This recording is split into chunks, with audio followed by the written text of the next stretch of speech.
Assalamualaikum warahmatullahi wabarakatuh. Saya Firsta Dastia Paransi dari kelas 11 IPS 3. Saya akan menjelaskan tentang gerakan pembaruan dalam Islam. Yang pertama, latar belakang munculnya pembaruan dalam Islam. Pembaruan dalam Islam adalah upaya untuk menyesuaikan paham keagamaan Islam dengan perkembangan baru yang ditimbulkan oleh kemajuan ilmu pengetahuan dan teknologi modern. Istilah pembaruan baru terkenal dan populer setelah munculnya semangat pemikiran dan gerakan pembaruan Islam, menyusul kontak politik dan intelektual dengan Barat.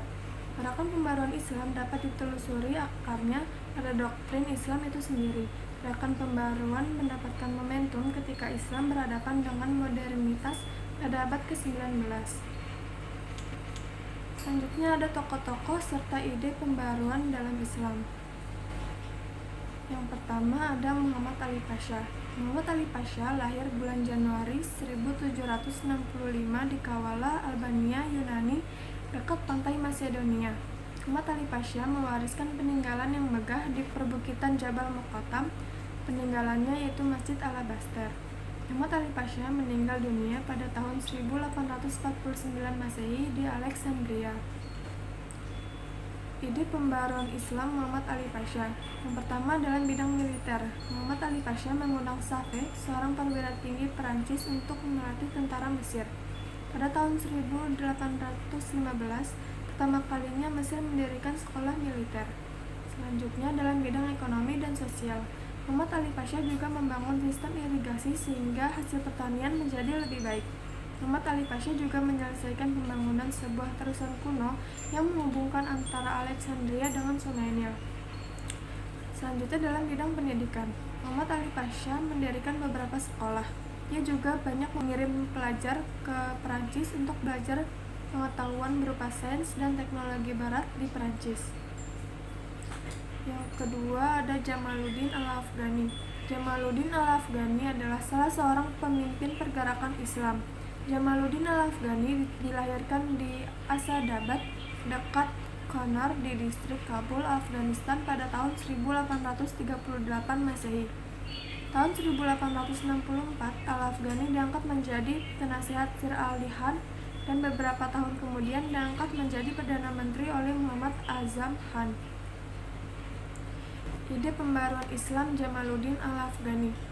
Jamaluddin Al-Afghani pernah menerbitkan jurnal Al-Urwah Al-Wuthqa yang mengecam keras Barat. Jurnal tersebut juga dikenal sebagai jurnal anti penjajahan yang diterbitkan di Paris. Al-Afghani juga menganjurkan pembentukan suatu ikatan politik yang mempersatukan seluruh umat Islam berupa gerakan pan-Islamisme. Sebagian ide dan pemikiran Al-Afghani ditorehkan dalam tulisan. Di antara karyanya adalah Bab Mayawulu Ilahi Amr al-Muslimin, Makidah Asyarkiyah, Risalah fi Arad al-Masihiyah, dan Dia al-Fikain. Yang ketiga ada Muhammad Abduh. Muhammad Abduh lahir di Pedusunan Delta Nil, Mesir pada tahun 1849. Pada tahun 1865, Muhammad Abduh menikah dan bekerja sebagai petani. Tahun 1866, Muhammad Abduh meninggalkan istri dan keluarganya menuju Kairo untuk belajar di Al-Azhar. Muhammad Abduh meninggal pada tanggal 11 Juli 1905. Ide pembaruan Islam Muhammad Abduh. Yang pertama dalam bidang ijtihad. Muhammad Abduh banyak menonjolkan pemikiran Ibnu Taimiyah tentang ibadah dan muamalah, bahwa ajaran-ajaran yang terdapat dalam Quran dan hadis bersifat tegas, jelas, dan terperinci. Selanjutnya dalam bidang pendidikan, Muhammad Abduh menyatakan bahwa ilmu pengetahuan modern banyak berdasar pada hukum alam atau sunatullah yang tidak bertentangan dengan Islam yang sebenarnya. Muhammad Abduh berupaya untuk memperbaharui pendidikan dan pelajaran modern. Selanjutnya dalam bidang keluarga dan wanita, menurut Muhammad Abduh, fondasi terpenting dari masyarakat baru adalah individu. Umat terdiri dari unit-unit keluarga. Menurut Muhammad Abduh, jika wanita memang punya kualitas pemimpin dan kualitas membuat keputusan, maka keunggulan pria tak berlaku lagi.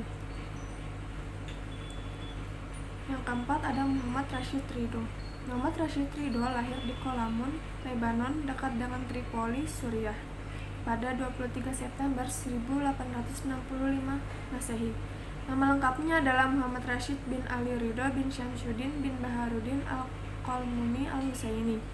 Muhammad Rashid Ridho meninggal di Mesir 22 Agustus 1935 Masehi, kemudian dimakamkan di Kairo, Mesir, bersebelahan dengan makam gurunya Muhammad Abduh. Ide pembaharuan Islam Muhammad Rashid Ridho. Yang pertama dalam bidang keagamaan.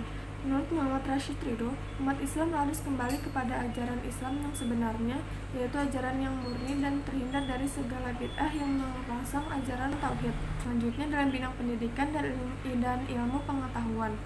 Muhammad Rashid Ridho sangat antusias memandang kemajuan ilmu pengetahuan, teknologi, dan peradaban barat yang modern. Oleh Muhammad Rashid Ridho, ilmu pengetahuan umum dimasukkan ke dalam lembaga pendidikan milik umat Islam.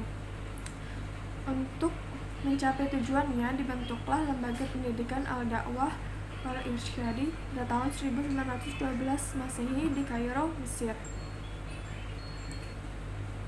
Yang terakhir ada Muhammad Iqbal. Muhammad Iqbal terlahir di Sialkot, Punjab, India, 9 November 1877. Muhammad Iqbal terkenal sebagai seorang sastrawan, filsuf sekaligus negarawan.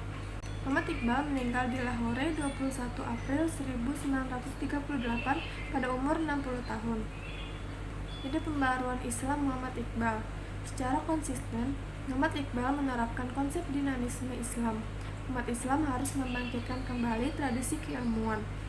Menurut Muhammad Iqbal, ijtihad adalah mencurahkan segenap kemampuan intelektual yang berarti menempatkan akal pada kedudukan yang tinggi. Di dalam ijtihad terdapat aspek perubahan, dan dengan adanya perubahan itulah dinamika umat manusia berasal. Intisari hidup adalah gerak.